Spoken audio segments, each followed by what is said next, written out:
breathe all over you. Maybe. You can breathe all over me anytime.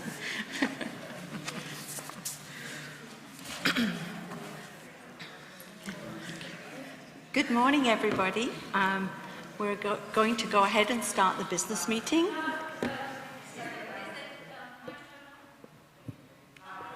Louder? Is it on now? You hear me now? I'm getting a thumbs up from the back of the room from David. So yes. So good morning and welcome to the Garden Club meeting. It's too loud now. January. Yeah. I can step back. Yeah. Okay. Okay, it's good. All right, we got it. So I'd like to call the meeting to order. And as I've already welcomed you, we're going to move on to the President's remarks for the month. We're going to start talking, as usual, about COVID and restrictions. We're here today in person and also on YouTube, and we don't know again what's going to happen next month. We keep hoping that we will be able to return to our normal meeting arrangements, but it's week to week, we still don't know. And so we ask everybody to keep an eye out open for any news we send on Spindrift, or if we send an e-blast, or on the website. Before the meeting next month, if you check the website, we will make sure we keep that up to date with posting about just what's going to happen with the meeting. So as I say, that's going to be a week to week. During this last month, we were very busy behind the scenes. We had an executive board meeting and a governor's board meeting, and the minutes for those are posted on the website. And Sandy Wright tells me that at every meeting, she brings all the minutes from, well, there it is. She's waving at it. She has here every month the minutes for any meetings that have occurred or for last month's business meeting, and those are available for anybody to look at should they choose to do so. We have a series of activities that are happening, maybe not everything that we would hope for, but we do have a series of activities that we'll be hearing a little bit more about later this morning, and we hope that finally we will be getting more and more things in place to go ahead with our usual garden club activities. The social part, the part we all love, yeah, having coffee and chatting yes, and all of that. Yes, all of those things. On a more business note, Penelope is going to be organizing a ad hoc committee to give us some instructions and directions from things that occurred from the strategic planning survey from the fall, and that will be coming into operation in the next couple of months.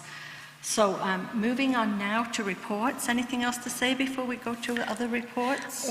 Yes, I just need to say that Susan Vandenders is going to give us a quick announcement. Either want to do it from back there, or do you want to come up?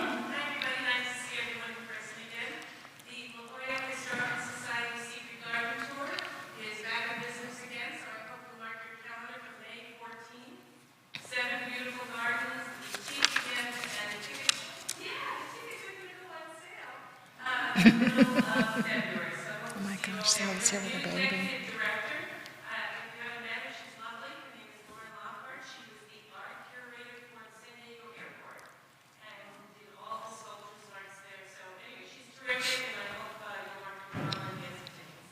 And that was May 14th, is that right? Thank you.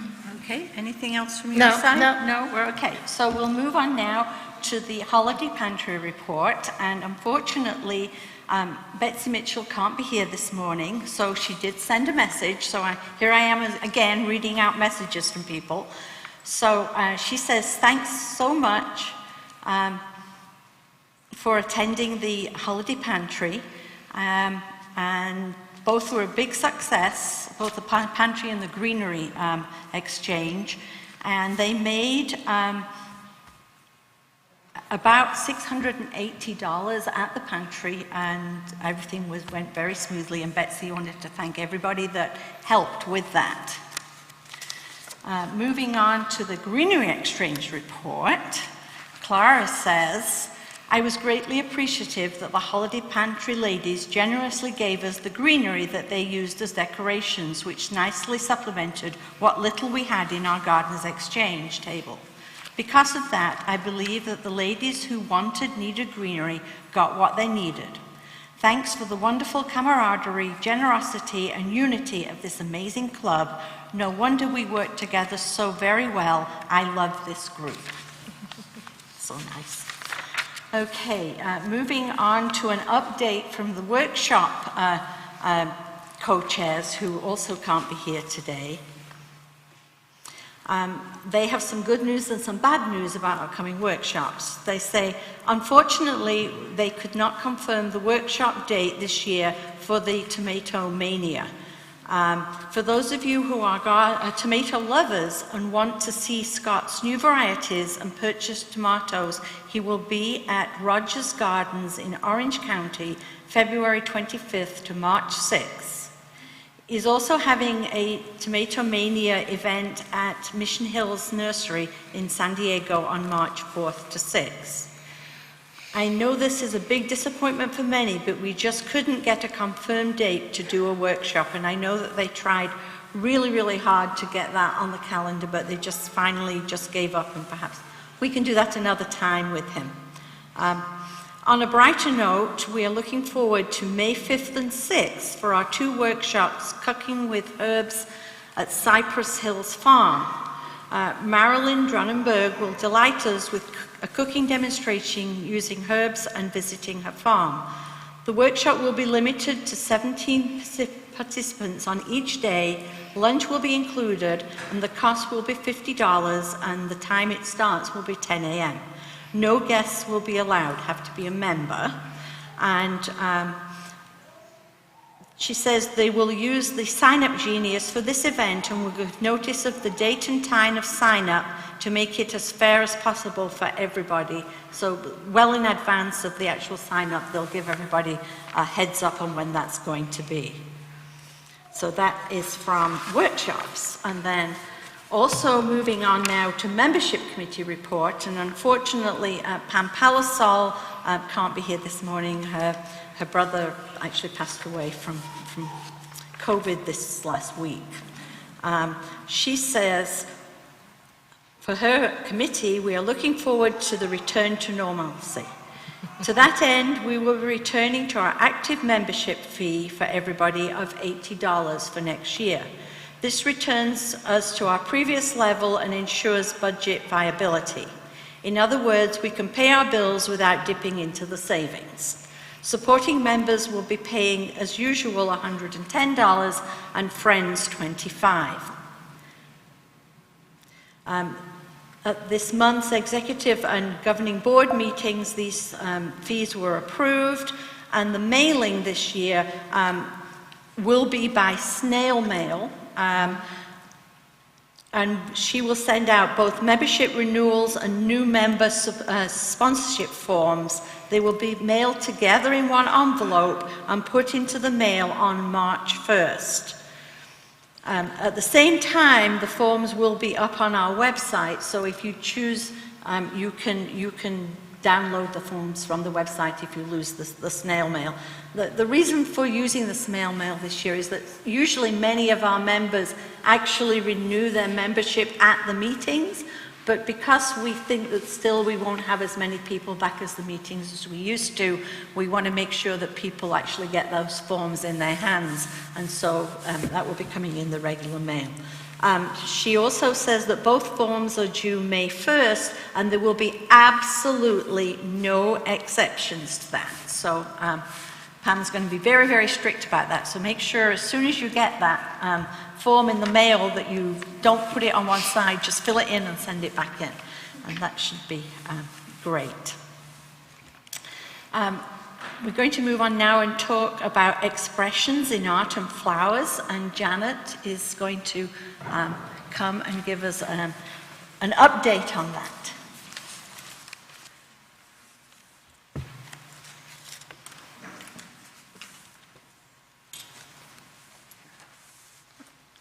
I can breathe. We're on our way back to expressions and art and flowers as we knew it. We still have the COVID restrictions, but we're getting better at dealing with those. Barb Sands, who joined our club in 2020, is my co-chair, and I'm really excited about her enthusiasm and wonderful ideas. So I think we're going to have a good time. What we're planning is to have 4 of the art objects that we chose for the 2020 expressions as our starting point. 4 other members who are floral designers will actually create the arrangement in front of us right here. So you'll have a front row seat, a close-up on the video. So make sure you're here for the April 28th meeting. Thank you. Thanks, Janet. We're so excited that we'll be able to do this. Fingers crossed.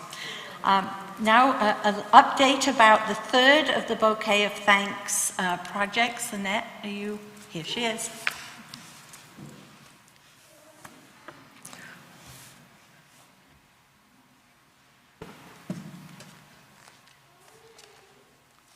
Good morning. This will be the 4th year we'll be doing it at my house. I'm at 7890 Torrey Lane. Last year it was very auspicious circumstances. There were a few of us that showed up at my house, and we just went ahead and plowed through. We had about 6 of us. Thank you, Judith Johnson, who's always been very stellar in her ability to put these little arrangements together. Air plants, which we put on cork, and I'm going to buy more cork because it's very light to carry. Shells, we put a little moss in there, kind of tchotchke, but the veterans like it. We make about 130 arrangements, and as I say, don't take this the wrong way, no talent needed. You just need to be able to use a glue gun, and I would like about a dozen volunteers. If you could let me know by Valentine's Day, I'd greatly appreciate it. And as I asked for previous years, if you have any items that you'd like to donate, Britta Bice one year donated some tillandsias that were growing along her fence. We use shells. We put them in driftwood, and as I said, we're going to use cork, cholla wood, anything to have a lighter arrangement than what we were doing previously, like putting them in the glass with sand and rocks. We needed a caravan to deliver those, and these, it's not necessary. So give me a call. I'm in the book, Annette Ritchie Weiss, and let me know, please, by Valentine's Day. Thank you. Thanks, Annette. Thank you for keeping going with this project. We appreciate it. Okay, now we're going to have an update from Debbie Nichols on the Moores Healing Garden project. She's going to come up here. Oh, she's going to come up there? You're going to go down there? Okay, they have it arranged. And Let's see. then when you're ready, I'll hit the play. Okay.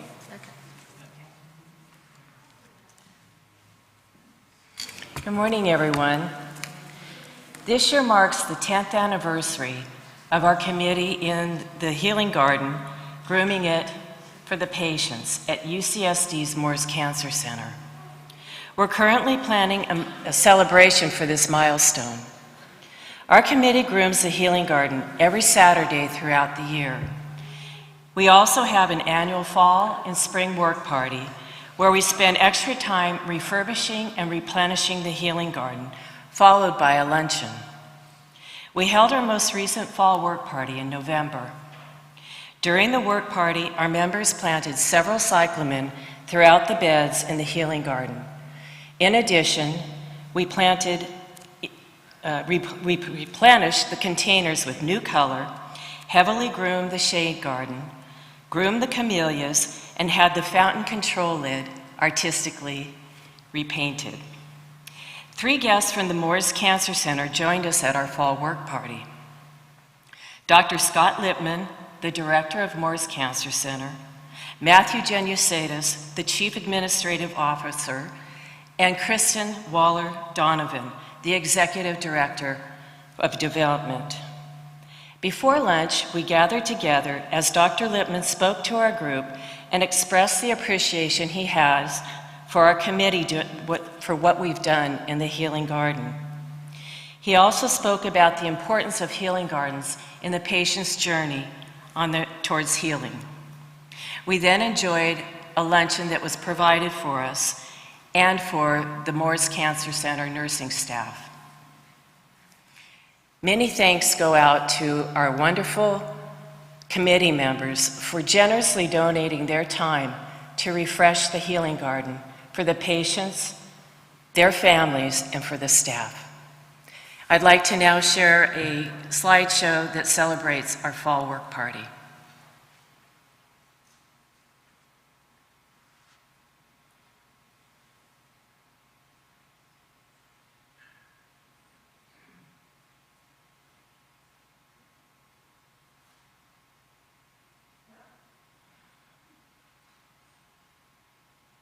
Okay, David, what am I doing? The space bar plays. Working on the music right now. The space bar will play the slideshow.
Debbie, and thank you to all your committee members who just do amazing work. Susan and I were up there with Debbie, I guess just before the holidays, and it was so impressive and so lovely, the garden, so thank you again. At this point, is there any other business? Susan, do you have anything else to say? Glad you're here. We're very glad that you're here. March 17th, it's a Thursday, 10 to 1. I know I mentioned Valentine's Day, let me know, but it's usually mid-March. Okay, so March 17th for the Telansia project, and Valentine's Day to let Annette know that you will be part of that. Okay, so we move on to the most exciting bit of our meeting, and it's the introduction of our speaker for today. So Jean, can you come and introduce Margie?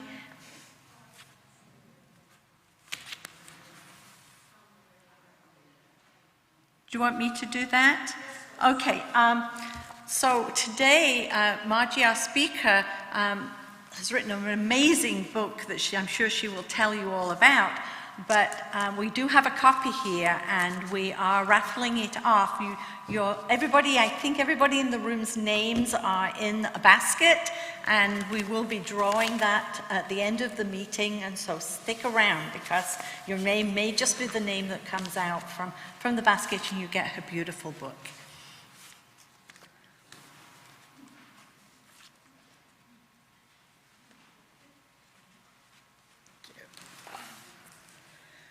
Well, Madam President, thank you, and members of the Garden Club.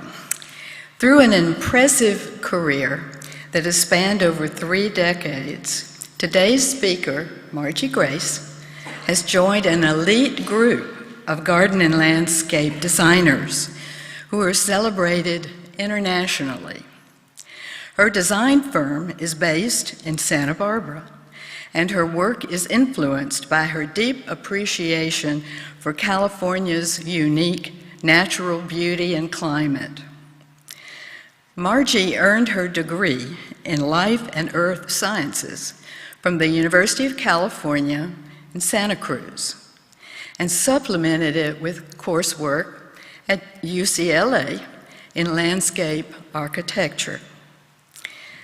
Margie's work has been featured in top publications such as Garden Design, Traditional Home, Veranda, Lux, Sunset, the Los Angeles Times, and the Wall Street Journal. She has received numerous awards, including the prestigious International Landscape Designer of the Year Award from the Association of Professional Designers, which she has been awarded for the 2nd time in 2018. In 2020, Veranda Magazine named her Montecito Garden Restoration project one of their best in outdoor living winners. Today, Margie will share with us details of how she restored this 2-acre property that was ravaged by mudslides in 2018. It's a moving story. She calls it a wildly beautiful revival, lessons learned from working with the land. And this is a copy of her book that Roz was telling us about. So be sure and cross your fingers that your name will be drawn. It's a beautiful, beautiful book. Please join me now in welcoming Margie Grace.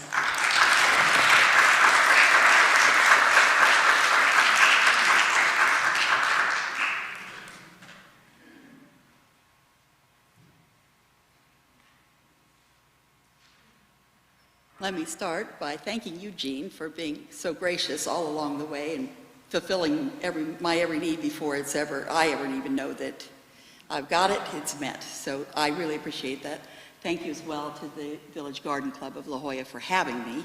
I firmly believe gardens are to be shared, and it is my good joy to share with you some of the fabulous gardens that we've been blessed to be able to be part in.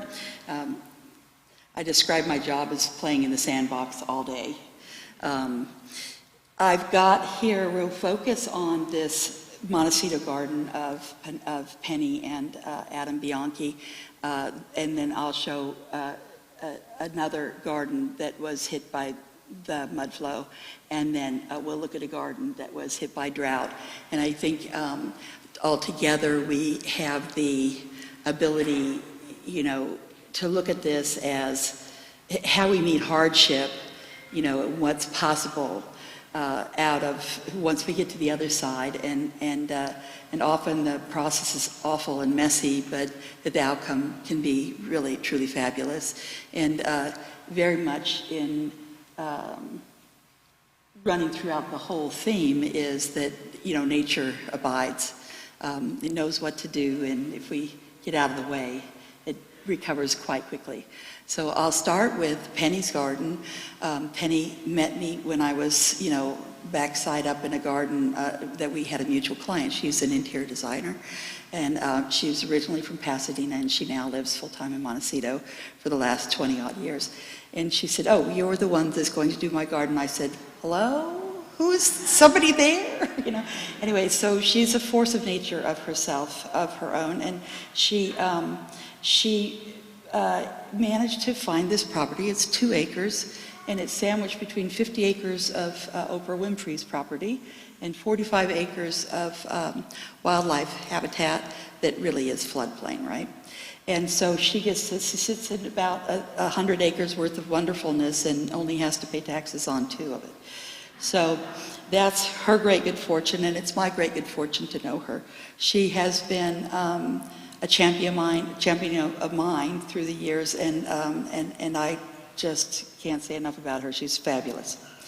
So here we go, a wildly beautiful revival, lessons learned from working with the land.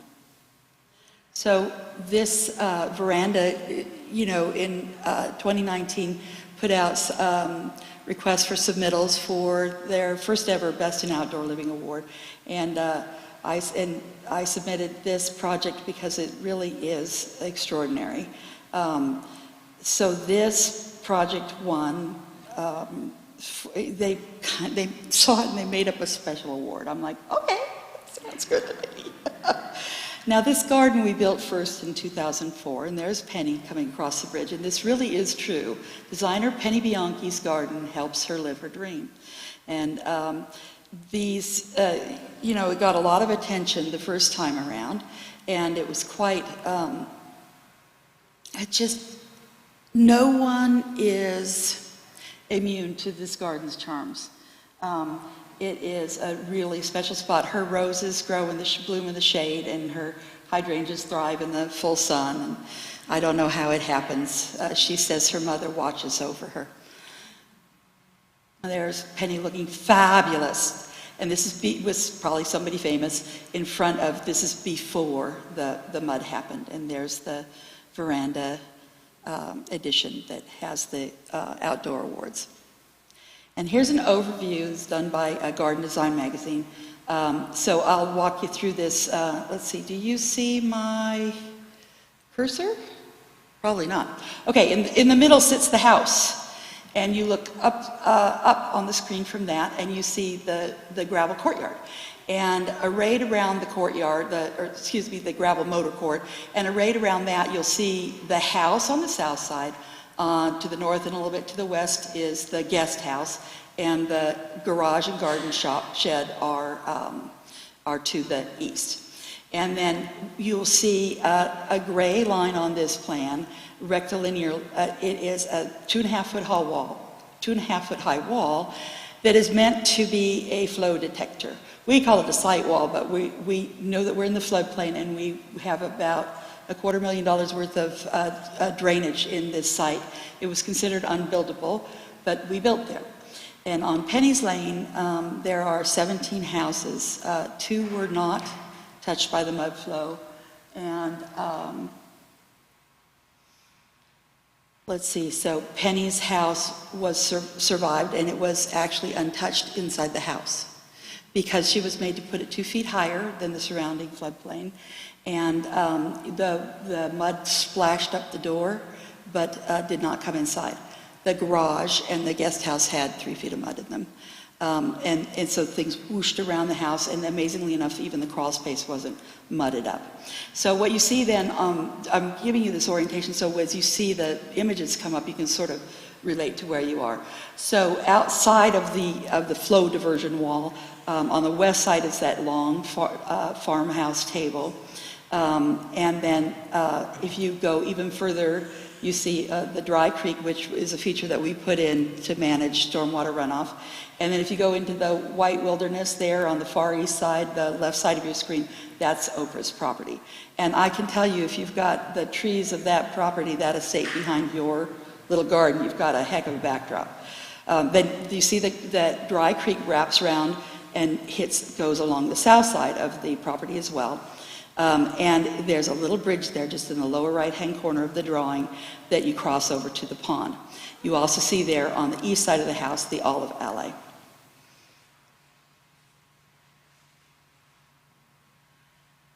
David, you and I, these are switched, but we're okay. My number 1 is your number 2. Okay. So this is a little salvaged gate that, not from the mud flow, but that Penny's an interior designer, and if you ever get to shop in her storage area, you're going to be real happy because there's all kinds of beautiful, beautiful artifacts. And this is the guest house then, and these are the before pictures. So again, we first built in 2004 the garden, and then in 2018 2018 they needed to be built again. So the beautiful, beautiful home there, the guest house, of course, we all could live there. It really is just like stepping into a fantasy.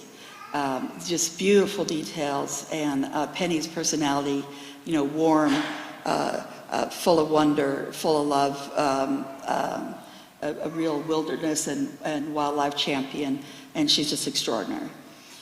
There's that farm table that I talked about, and it sits in, you know, under the shade of the great big coast live oaks. You see bluebird boxes up around all over the place. Let's see, we were made to do a little extra retrofitting on the stormwater system, and we took what we dug out on site to extend that dry creek to wrap around both sides of the property. We used to do a raised herb garden that you see there. And then beyond that, in the picture, was certainly the backdrop is all of that Oprah estate, the Bacon estate before that, and the chicken coop is on the far side of this. We turn around the other way, we're looking from the herb garden, and we see along that dry creek to the Wendy house for her grandchildren, who one now attends Stanford. So time, it does fly. Again, from before, we've got some, we did a lattice fence out of grafted apples. So, and then in the middle there, we see the farm table and the Wendy house off to the left. And this really is Penny's office. It's a fabulous outdoor, what is it, a lanai? Beautiful, beautiful space, heated floors. And you'll find her there pretty much 24/7. And there's an olive alley that really provides some screening between the lane and her house. And if we go past that, that evergreen in the Andrews pot there, we see the pond. And there's the pond. It is a natural pond. It's unlined, so you can tell we have heavy soils. We wanted a smart water garden. We wanted smart maintenance, and we wanted fire smart. So those three things, criteria, always fit in Santa Barbara: smart water, smart maintenance, and smart fire. But Penny thought when she bought the place that there needed to be a pond in this spot, and so she dug the pond, and the pond did happen. So that means high water table, right? It means very thick soil, very tight soil, which means mostly everything that we want to grow that's drought tolerant wants to rot in the heavy soil. But again, remember, the woman who grows, whose roses bloom in the shade and whose hydrangeas thrive in the full sun, of course, her drought-tolerant plants that need fabulous drainage are just fine in this heavy soil. And she's taught me really to have faith that I normally would be much more skeptical and doubting and jaded about these things. But the wonderful thing about this pond is that a woman came to Penny's door one day, knocked on the door, and she was in her early 80s. And she said, "I don't want to disturb you, but I used to live in this home." And when Penny bought the house, that pond had been filled and was a riding ring. And this gal, that Penny said, "Well, do come in. I'd love to show you the place if you want to see it." Well, they got round to the back of the house, and the woman said, "You put the pond back in." Well, there had been a pond there always, and Penny was right. That's where a pond wants to be. And there is indeed a pond there. Let's see, going back, that's Duck House. So she has mallards that come, she's on the little flyway. They come in a certain time of year, and they make a stop at Penny's house, and they do nest in that pond. So normally they would nest on the banks of the pond, but that makes their nest really susceptible to all kinds of critters. And so this little floating duck house is a place for them to lay eggs and avoid predators, and they do indeed. The year that we did the restoration in, there were two clutches that year, which is not uncommon for her. There's the pond now looking back towards the house. And here's the mud. So you see on the right-hand side of the picture is the main house. The waters come just to the muds come just to the door. You can see the muds come down a bit on the garage there on the left-hand side. The garage doors were closed, but 2 vehicles in there got turned 90 degrees. We figure about 1 million cubic feet of debris. So that's mud and people's lives and people's homes and belongings, giant boulders.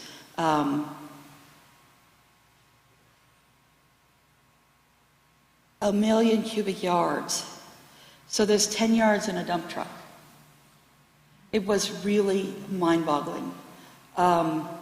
So quickly cut a little path through the muck to have a look at things.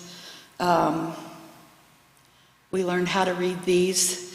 411 houses were destroyed or damaged, and the housing stock in Montecito is about 4,000. 23 lives were lost. 2 people were missing. One was found just a month ago, and Jack Catlin, a 17-year-old Eagle Scout, just outside of a project that we were working on. And there's still a 2-year-old child missing. And so this, you all, just kind of fun, see the cross on the house. So this is how rescue people talk to one another. On the left-hand side, you can see Swiftwater Team 54 went in. On the top of the X, they went in on 1-9. They're meant to write when they come out so that when others come by, they can tell they went in and came out safely. But they're allowed to call it in if they forget. On the right-hand side of that X are communications about hazards. And we see things written there all the way from 1 to 4 dead, to gas, to swimming pools. Swimming pools are the bane of their existence in this thing because they're just quicksand, a deep pit. They look like everything else, and whew, they lose people in there.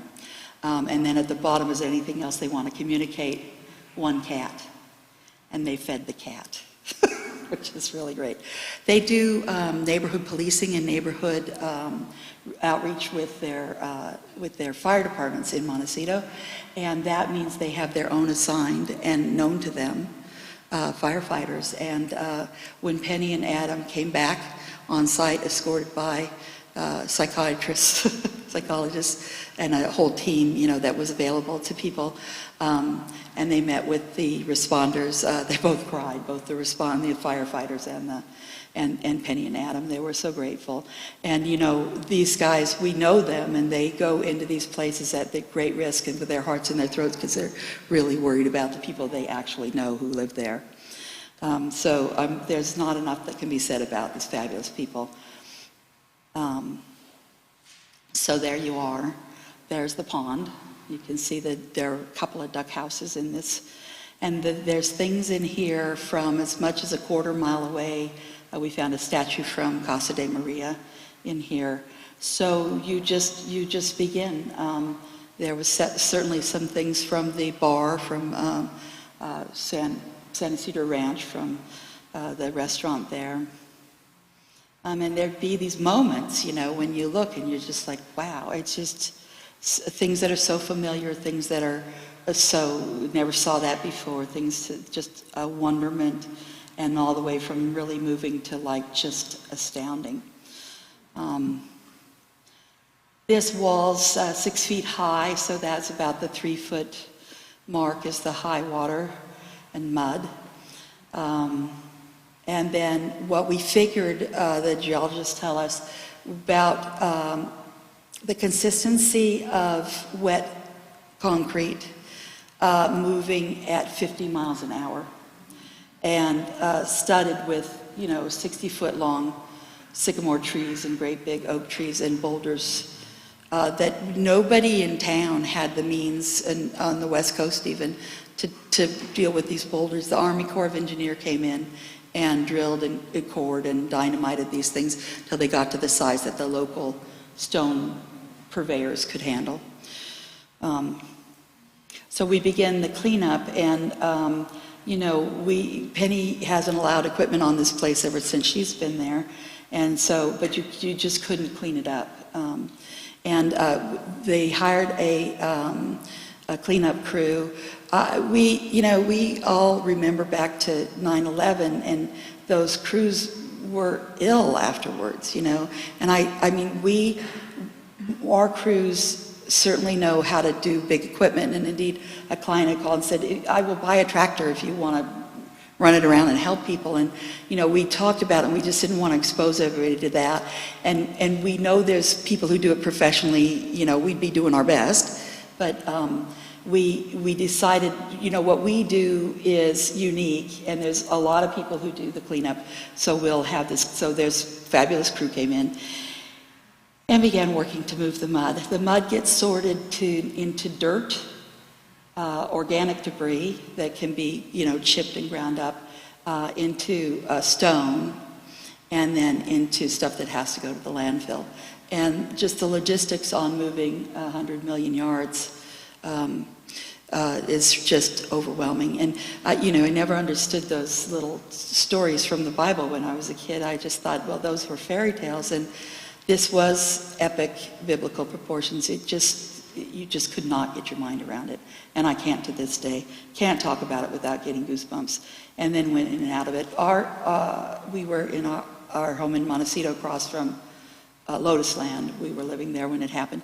And we were about a quarter mile from the mud. And indeed, the upper corner of the northeast corner of Lotus Land got clipped a little by mud. So we were fabulously, tremendously lucky. And I was, it was a long slog coming out of this. Okay, so you see the tractors at work. Some things started to come out of the debris, and we sorted them. Most of it we could identify as ours, and you know what? I'll tell you what, about 20% of it we couldn't. And we were determined that we wouldn't just erase the mud flow, that we would have pieces of it that we would remember through time. The other thing to know is that basically their insurance allowed for $750,000 worth of mud removal, and it was not going to be enough. It was not going to be enough. And so I looked at it early on. They got started, and I just looked at it and said, it's not going to be enough, Penny. And besides, maybe we're meant to have this mud. And haven't we all been trained that floodplains are wonderfully fertile places? So what we determined was she would really like to have her garden back, and she'd like mostly that she'd like the wildlife habitat back. And I said, is it okay if we work with the mud? And she said yes. And so I figured anywhere we didn't have trees, we could change the grade. And so we wound up using a bit of this mud, really a fraction, maybe 10%. And we constructed what I called later then Sycamore Mountain. It was about 28 feet high and 300 feet long, and wraps just around the pond a bit. And then off of that comes a redbud knoll, and it's about 12 feet high and 80 to 100 feet long. And then on that overside of the property, all of that screening was lost, and the fencing. So there was a patch of sun there that wasn't all, oak trees, and you've got to be careful about the critical root zone around oak trees. So we have a berm there that's about 4 feet high and 15 feet wide and about 300 feet long. And, we also were happy about that because, you buy that really beautiful big plant and then you put it in a hole in the ground, and where's my big beautiful plant go? So we were happy to sort of plant them out instead of in and have, the screening sooner. So that's the beginning of Sycamore Mountain that you see there, and this is 8 months later. So again, the magic continues under Penny's, stewardship, and it just, things just grew crazy fast and amazingly wonderful. Anything we stuck in the ground grew. That gate then, which Penny had originally salvaged somewhere from Europe, was salvaged again from the mud, and the gate posts and reset.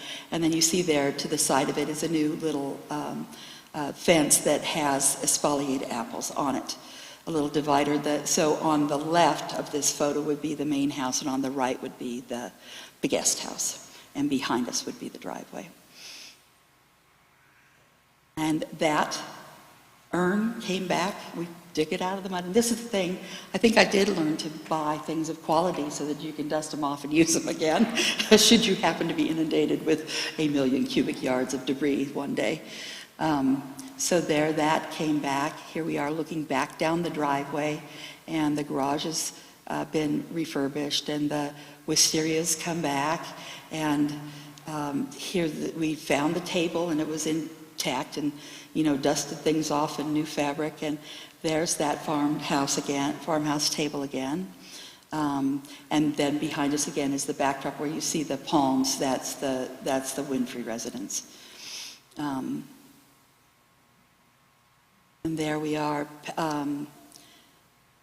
Here's that LA again. The Andrews pot was tough enough to, by then, the mud was flowing, spreading.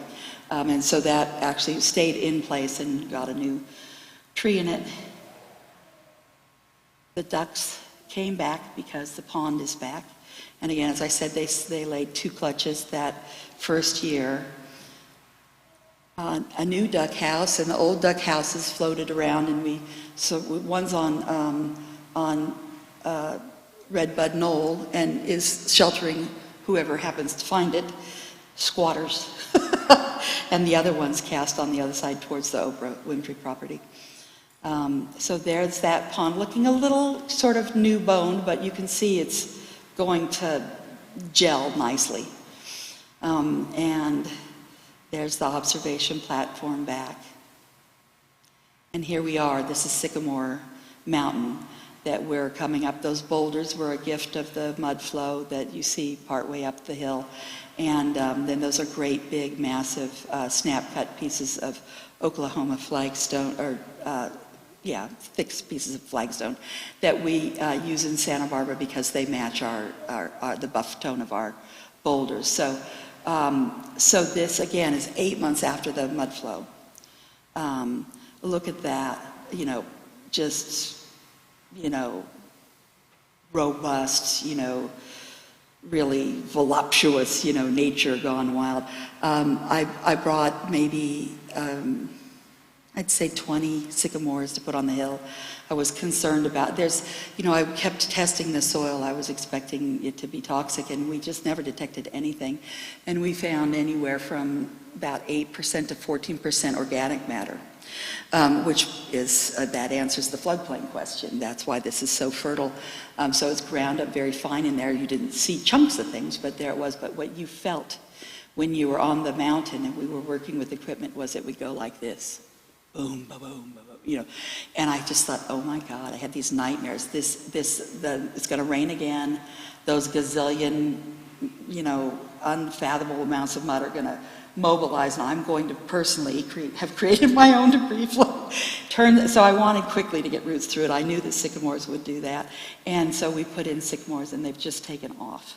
And some of them just, as we come down the mountain, I leaned a few down the way that sycamores get laid down in a stream by floodwaters.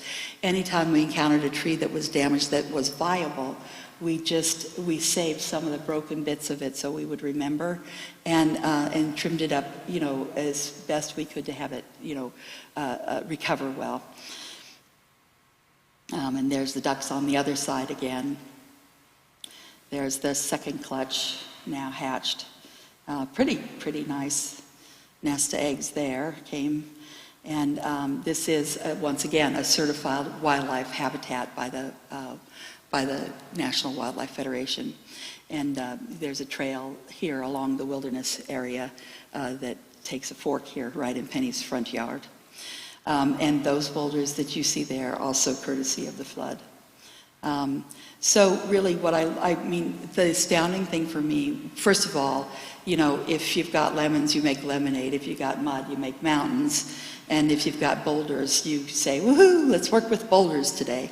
And then the other thing was just the resilience of both the land and as we've gone through time, of course, of the people in the community. You know, it's a lot to lose 10% of your housing stock and lose 23 people and, you know, 33 commercial buildings and 92 outbuildings. And it was an extraordinary community that came back together to take care of ourselves. And of course, once you get done with that, you go on to do other works because it feels so good to make a difference in people's lives. And Penny's back. She's her wonderful, wonderful self in her wonderful habitat. So that is Penny's house, and that's the project that Veranda picked up. So this is another project.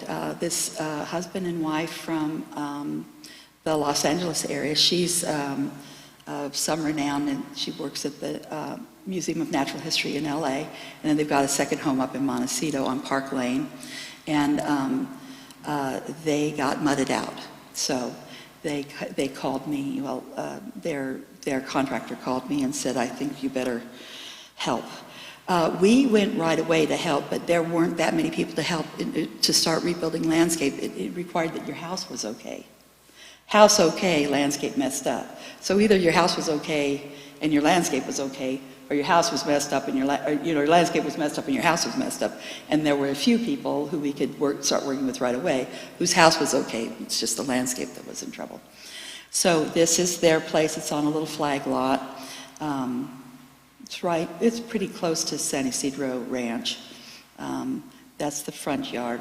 Here's an overview of the backyard from Zillow. Getting a little closer to what the setup is there. We got called once they had cleared enough to get into the site. So here you see on the left-hand side of the screen, yes, your left is my left, the mud came about a foot high on the house, pushed in a few doors. What would happen was if the mud could flow around you, that's okay, but if it happened to be full of giant boulders or giant trees, you know, so some people, it moved around. Some people, it came right on in. And usually it would be a giant boulder that let it in. Here, I want you to get, so here's the high water mark on this little retaining wall next to the swimming pool, and then that hedge is the edge of the property.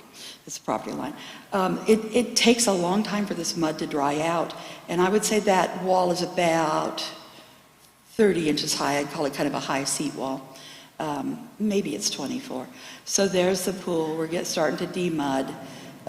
You'd get some out, and the next day you'd come and some of the water would leak out of what was standing next to it. We're starting to get to where we can see what's going on. Some of the hardscapes coming out and getting revealed. The swimming pool on the right, we're getting more and more out of there. But you could get so much, and then you'd have to wait for more to dry, and throw a pump in it like that. And fortunately, these people were in Los Angeles and could be there, and they were safe of the evening and whatnot. So then you start generating dirt, and what are you going to do with all this dirt? Well, there's a pile of dirt. Here we are, the backyard's all clean, and we can get going now. So we're going to refurbish the tub, and then we're going to work with some of the dirt that we've got as much as we can. We'll keep on site, and we'll refurbish the large elements. Make sure the patio's in good nick, and the pool and the separated spa there. And the first thing that we did was actually pull apart the remaining hardscape, looking for more of the cut and flamed bluestone that was used in the original swimming pool coping and spa coping. So we would salvage from that and get enough to infill what was messed up on the pool. And then we used locally available, sort of shorter, closer in, bluestones from Pennsylvania. But there's this Sydney Peak stone that's beautiful, Bouquet Canyon, Sydney Peak. Bourget brother calls it. They call it Bouquet Canyon, we call it Sydney Peak. So it comes out of the desert in Southern California. So we used that, and we used then the geometrically cut stones, and our new stone then was all organic shapes, and we went with some massive material just to ground us. And I'm always going to be inclined to do a lighter touch. I'm worried there's a place in in hell for people who pour too much concrete, so I stopped pouring as much concrete, and I get away with dry laid hardscape as often as I can. I tend to like it better for residential anyway. It looks sometimes real, I don't know, like industrial campus or commercial hotel when everything's so very rigid, you know, bricks set on concrete versus bricks that ease a little bit because they're set on sand and feel a little more sort of, you know, nestled into the land. So we're beginning to lay the new hardscape over sand. Here's yet more dirt that came out of the backyard in the front yard. And we're still working with dirt. And this is what we do in the backyard. The first thing we do is we open up every channel that gets filled with mud, no matter what happens when we go on site. We try to make sure that places are meant to be low and carry water are low once again, rather than filled with mud and boulders. And we expanded it slightly. This is a man-made feature, and it was a man-made feature beforehand, it's man-made feature afterhand. It really is a drainage swell. And we armored it a lot, and we put a large berm between this outflow, or this feature, and the house and the swimming pool, and then a lower berm on the other side. And then we had our low spot that were, you know, if the creek should rise and crest again, that it would go somewhere that wouldn't mess up our neighbors and wouldn't be in our swimming pool or in our, you know, on his side of the bed, sort of thing. So here is afterwards. A client asked, she's quite a floral arranger, and she likes a really, you know, vivid palette. So here we are coming in with the drainage there. And you can see it truly is sort of a rock-lined, you know, culvert. It wasn't meant to look like the creek. And now you can see this berm coming out, boulders courtesy of Mother Nature, delivered on January 9th. We're going to, this will be, in the foreground will just be grasses, lots of movement, and then these rosettes of the coral aloe coming through, and then a few perennials that sort of make it feel as though they're wildflowers. But you know, wildflowers done with a wildflower garden done with annuals is a lot of work, and a wildflower garden done with perennials sort of takes care of itself a little better. And so the pool is restored, and with it, we managed to scrape together enough bluestone that was of the same patina and era as the pool and the spa. And one of the ways we did that is we poached a set of steps off of the existing patio that was capped with them, and so then we brought in concrete pavers in the same color to do this work. And now you're starting to see that we've got some mounding around this new fires area on the side of the pool, a little fountain on the side of, again in there. Little noise can be heard from several places. The deck was there, is gone, and we did it as a, you know, we had dirt to build with, so we did it as a little bit of a raised patio at the end. And what we did in homage to to memorialize the event was leftover bluestone that was salvaged and leftover offcuts from our concrete pavers. Then we made into another patio that's their dining patio. And as most things, that last thought where it happens in the kitchen sometimes, it happens in the garden, where those last bits that are left over, you say, well, I'll just whip them up. And it turns out to be your favorite bit, right? So they're back in there, much appreciative. No enhancement, people, honestly, it turned out like that. It was a new day for these clients, and it was quite a renewal once again. And this picture is probably, let's see, so it's early spring, right? Because there's the magnolia blooming on the wood. So it would probably be, it's about 13 months, 14 months after the mud flow. And they didn't get in there, because they had mud in the house, so we didn't get in there till a few months before this, you know, probably till about 8 to 10 months after the flow. And then this is another sort of thing, and we all thought maybe, well, thankfully we don't all have, you know, 50-mile-an-hour mud flows rolling through, taking out the village, but we certainly can relate to drought. And this is a project that I did, let's see, we did in 2016. We took a leave of absence from the home we'd lived in for 26 years, moved across town from Santa Barbara, San Roque area, Mission area, and came to this house in Montecito that is just across the street from Lotus Land. And it was just such a delight to drive out the driveway every day. You'd see that pink wall around Lotus Land. It was really, designer heaven. So what the affliction here was, of course, we were in 2016, we were in a drought. I got around to, we remodeled the house, and don't tell anybody, but I have a secret addiction. I'm on my 32nd house, okay? So I like to buy fixer-uppers. I love blight to beauty. It's very satisfying.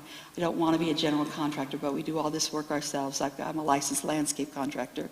We don't do this work for other people. We just do it for ourselves. So my partner Dawn and I moved to this house in 2016, worked on the house for a while, and come about 2017, let's see, we were in the 4th year of the drought.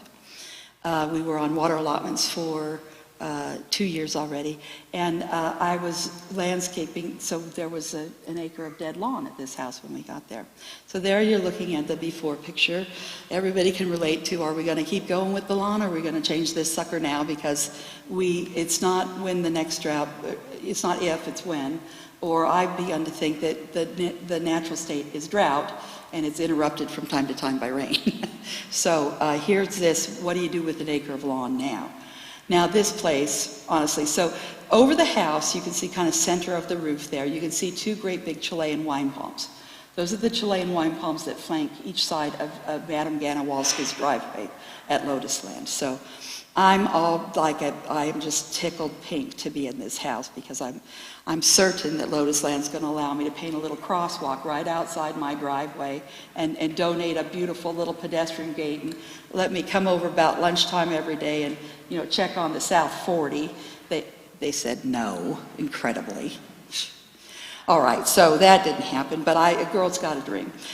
So here, what do we do with that? It's not much better looking the other way. And so this is what we do with it. So if we're looking towards, nature does unto us, what shall we do? And what we say is, you've got an acre of grass or lawn, you're done mowing it, you're done watering it. There are these fabulous trees there because the water table's high. Lotus Land upstream from us, well, let's say the cross street is called Coldwater, it's called Cold Springs.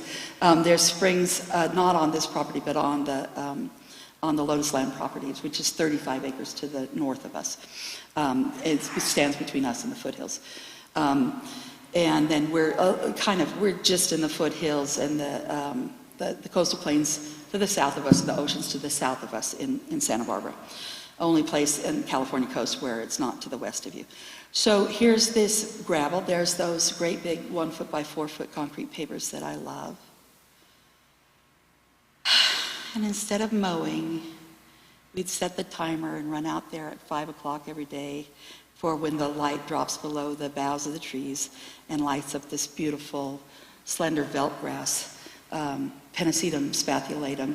And we were ready for some, I wanted to conquer once and for all, my garden is always an experimental laboratory. I wanted to conquer once and for all low water demand garden that feels lush. When we first started, what was it? It was gravel, and it simply screamed, I ain't gonna water it, and I ain't gonna mow it, and I ain't gonna do nothing, right? And it wasn't beautiful. Then we had xeriscape, or zero escape as some people called it, and it wasn't really designed. It was a collection of plants, which were wonderful plants, but we were missing the composition, So my approach here was I'd do a patch of gardening and then run to the water meter and go, oh, phew, I'm under my allotment, I can do more. So I never got in these, I wound up with 7 gardens here. I'm just sharing the backyard with you, because it's the one that was drought stricken and came back to life in an instant once the minute that you've got the right thing there. So this backyard is simply, I'm painting in 3D with 3 different grasses that are 3 different heights. They're all perennial so that I don't have to do nothing to them. Whack them back if I get sick at looking at them. There was a surprise here with these slender veldgrass. The finches love the seed, and they work together.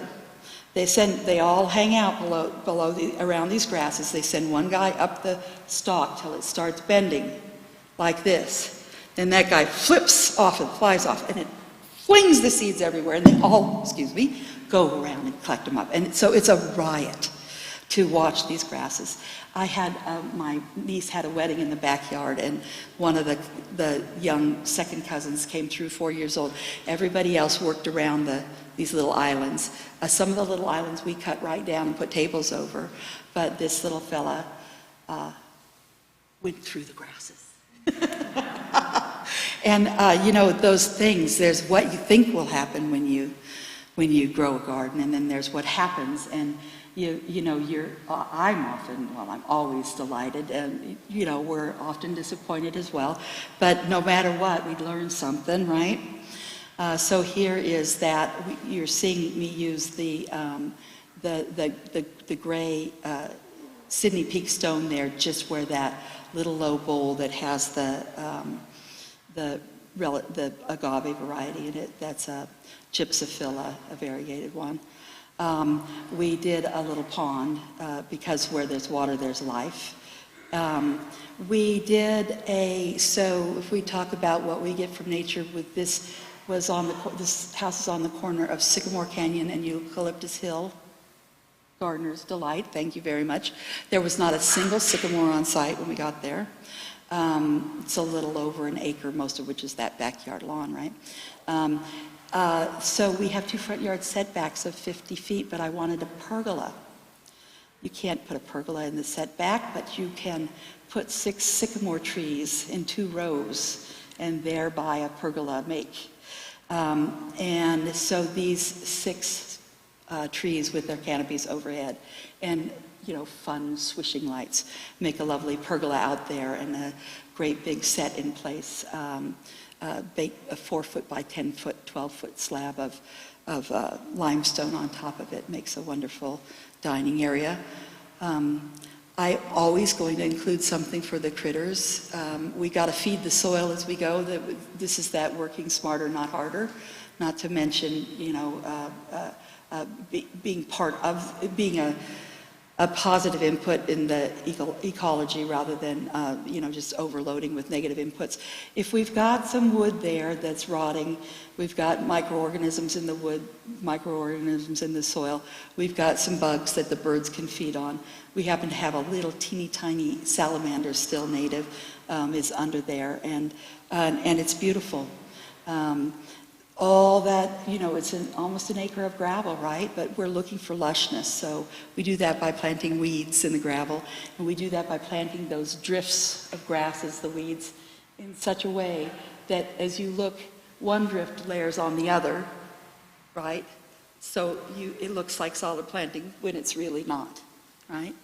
And then it allowed for all this flexibility to use it as a venue for my niece's wedding, and for my second cousin, twice removed, to swim through the grasses, and then the birds and the bees to come.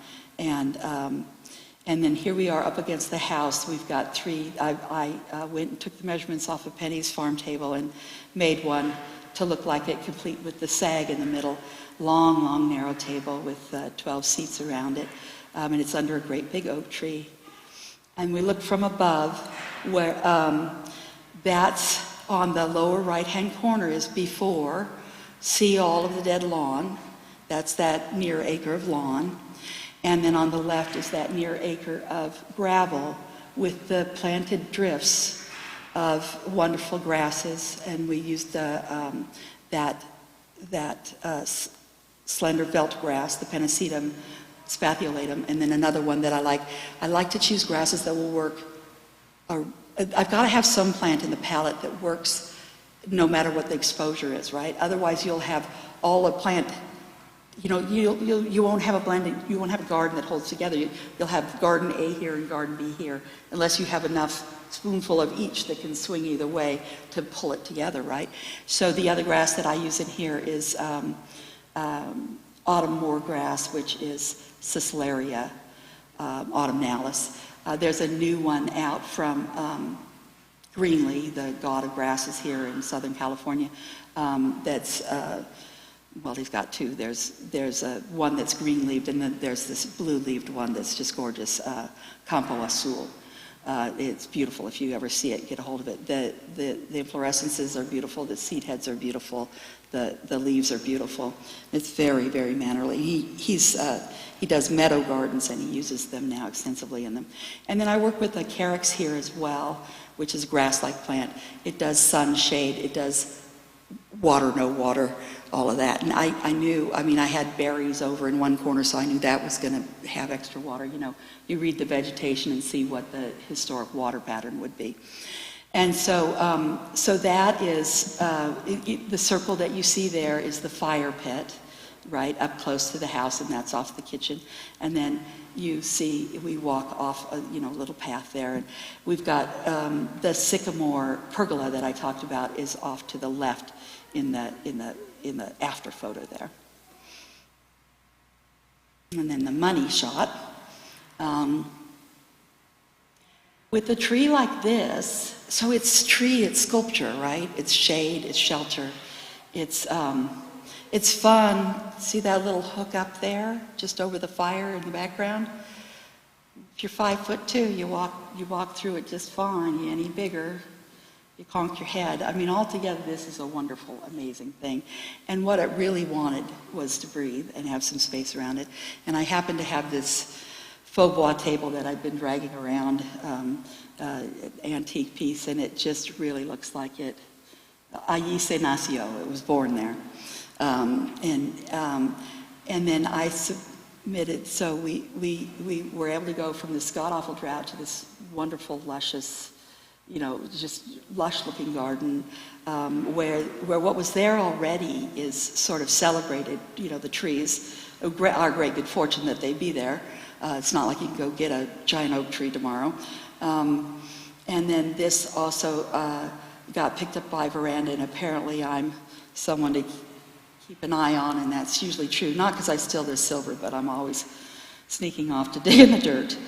And there's Penny's garden also, came to be known as that. That's what I look like when the makeup artist does something to me. Otherwise, I look like this. And then also that Sycamore Canyon House was awarded Landscape Designer of the Year by our international group, the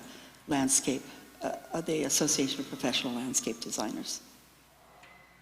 And with that, oh shoot, look at that, there's a book. So this is a coffee table book. It's about a 15-pounder. And it's few words, it's enough words. I negotiated. They wanted at least 400 words per story, and I gave them between 2 and 250. And it's really about what it's several gardens, maybe 18, 20. And it's what we found when we got there, what people saw, how people saw living their lives. These are all private residences. And then what we did with the place too. And mostly it's just a romp through yummy, yummy, yummy gardens. And I'm happy, we have, COVID has reached out and touched us again. We don't have books here. Warwick's carries a few, but we've bought them all. And I was too lazy to schlep 80 pounds of books, so sorry about that. If you've got books and thank you if you've bought books. You've got them here, I'm happy to sign after. And I'm happy to take questions if you have any. Yes, wait a minute, I know your name. Melody, sweet Melody. Yes.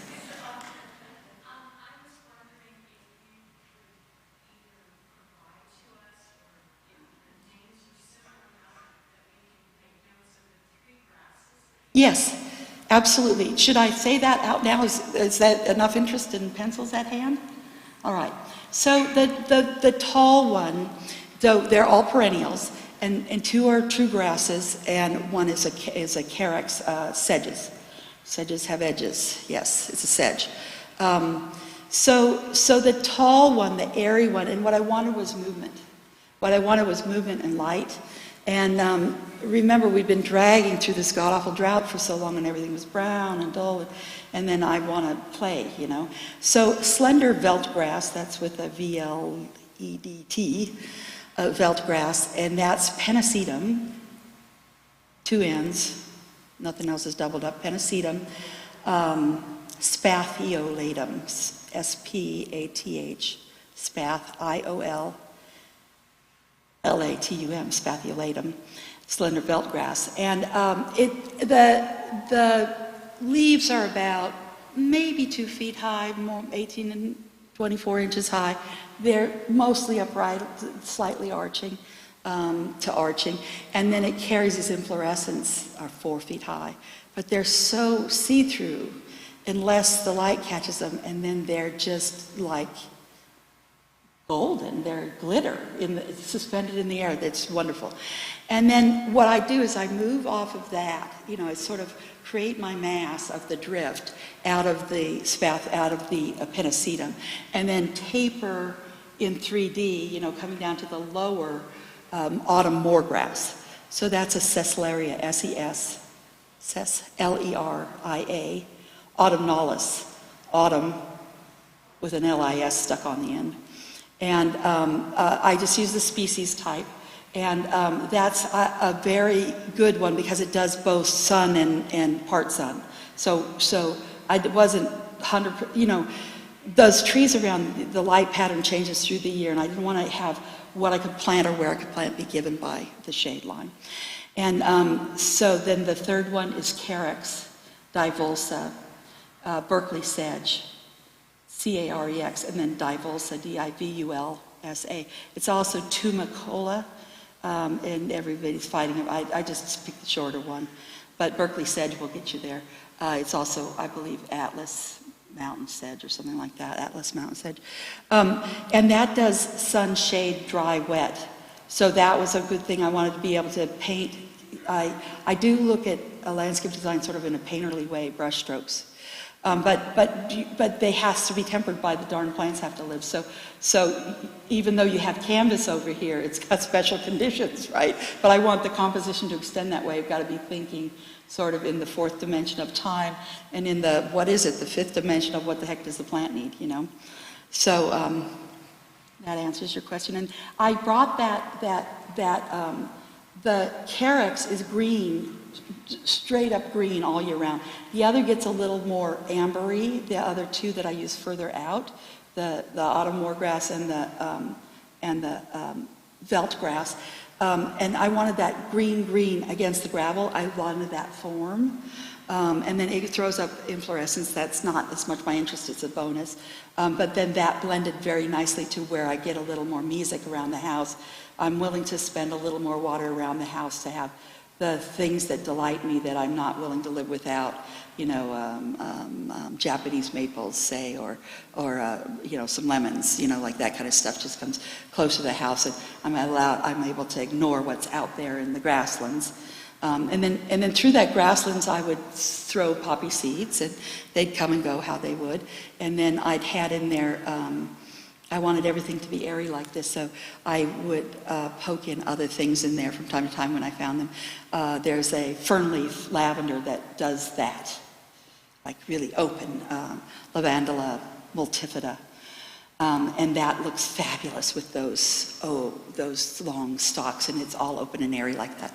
And then I used a little penstemon margarita bop, which I've been attempting to use for 34 years, and it always rots. And miraculously, it worked there. So the pennisetum margarita bop. So that should answer that question more than exhaustively. Other questions? Yes.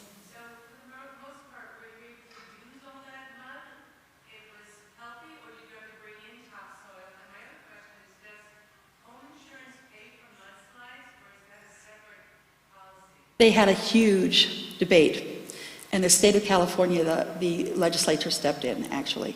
So what really, that mud flow can't happen unless a fire happens before it. So is this something that's a result, this is that, you know, did the pool start leaking and cause the landslide, or did the landslide happen and cause the leak in the pool? So they fought about it, and it was adjudicated that the mud flow was not an act of God. It was concomitant and resulting from the fire, and therefore fire policy should and would cover it. Now, I don't know if you've ever had a claim on your house insurance. Some are better than others. Chubb was fantastic. It's very expensive. It's a good $20,000 a year, and Penny paid it. And she really had white glove treatment. So did the Laverdys, the people, the second mud that you saw. They had Chubb as well. There were some really horrible stories that came out of that. And then there's categories. We'll do this much mud removal. We'll do this much furniture replacement. And that was no small part of the awfulness of this. Once the thing happened, the awfulness just kept going. You learn about what happened to your neighbors, and that was awful. For months you fight with the insurance people. And the insurance thing worked like this also, that if replacement value is what was covered. Replacement value was more than half of the value of the house. You had to start again and do a whole new house.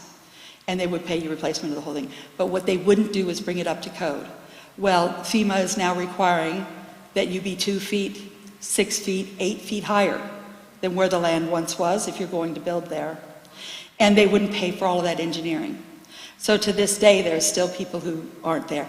Now, to tell the truth, people rebuild. Kind of how it went was people who weren't home, they're like, I'll rebuild. I'll take my chances. People who were home at the time, they can't go back. They will never, hear a drop of rain and not be absolute. It's a PTS thing. It really was incredibly traumatic. It was incredibly traumatic. And, people holding on to each other and, losing, their spouse in the mud. It was really traumatic. And it just kept going. And that happens, there's the immediacy of the fire. There's the immediacy of the flood. There's the immediacy of the event. And then there's the rest of it, the change to your life and accepting and adapting to that change. It's really difficult. It's really difficult. And I actually I've got a second house in Tennessee, and I spend more and more time there. And we sold that house on Sycamore Canyon. It's become an event center, believe it or not. So Sycamore Canyon Event Center. And it's partly because it's hard to go there. It's hard to go there. I'm happy to go to the farmer's market. I'm happy to see my people, but it's hard to drive where it's not the same place. The trees are gone, and the houses are gone. And it's a very resilient neighborhood, and it is back, and everybody's fine. Who's fine? So that's that. And I want to tell you that after that mud flow, we were still in a drought. That mud was 0.54 inches of rain in 5 minutes. So it's intensity of rain on a bad fire. So all of the vegetation is off, but it's chaparral that's very oily. It makes a hot fire, lots of fuel. We try to keep the fuel load down, and we will now, but we've been managing, and we have places that haven't burned for 40 years that hadn't burned. Those oils create a waxy substance on the surface, so even though there's not much percolation on seed pills with the vegetation gone, but there's zero when that wax is on there. It needs to break down by UV over time, and like that. And then for 5 years, we were told we could have a repeat of the same thing. That's about when the hills could carry the water again. I see them. Are there? Oh, thank you. And I'm happy to entertain questions, and I'm happy to sign books, and I think I get to give a book away. Okay, good. I'll select, and you'll... Because it's my handwriting. Okay, and you'll translate. Oh, my God. I can read this one. Penelope. Well, it makes perfect sense, doesn't it? Because we talked about Penelope Bianchi's garden.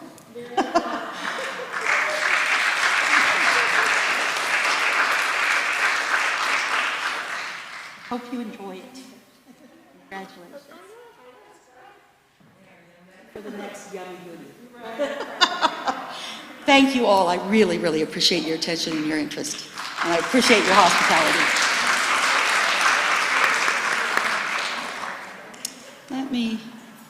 Let's see, where's the part? Yeah, that's contact info if you need me. Okay. Are you on Instagram? Somebody in my organization is on Instagram. Oh, I was just going to say. I find it overly stimulating. Well, I was thinking there are probably places that we can follow you. There are, and the Facebook, well, this is really funny. The reason why I have a book, is my partner said it's time for a book, and I said, I don't have time to write a book. And then so she started collecting pictures for it, and 2 weeks into that, we got a call from Gibbs Smith, his publisher, and said, hey, you're a nano-influencer. Like, oh, nano-influencer, that sounds so impressive. And, when I was doing organic chemistry, nano was 10 to the minus 9. Right. It was minuscule. I said, dude, I'm a nano. Who doesn't want to be a nano-influencer? They said, hey, have you ever thought about doing a book? And I said, well, as a matter of fact, 2 weeks ago, I was made to start writing one. So anyway, they're the publisher, and we were at one point a nano-influencer on Facebook, and then some wretched person kidnapped Facebook, and it's back, but I don't know if I'm a nano-influencer. And, well, I guess once a nano-influencer, not always a nano-influencer. You got to maintain your nano-fluency. All right. Thank you so much. Yes, thanks for coming out at risk.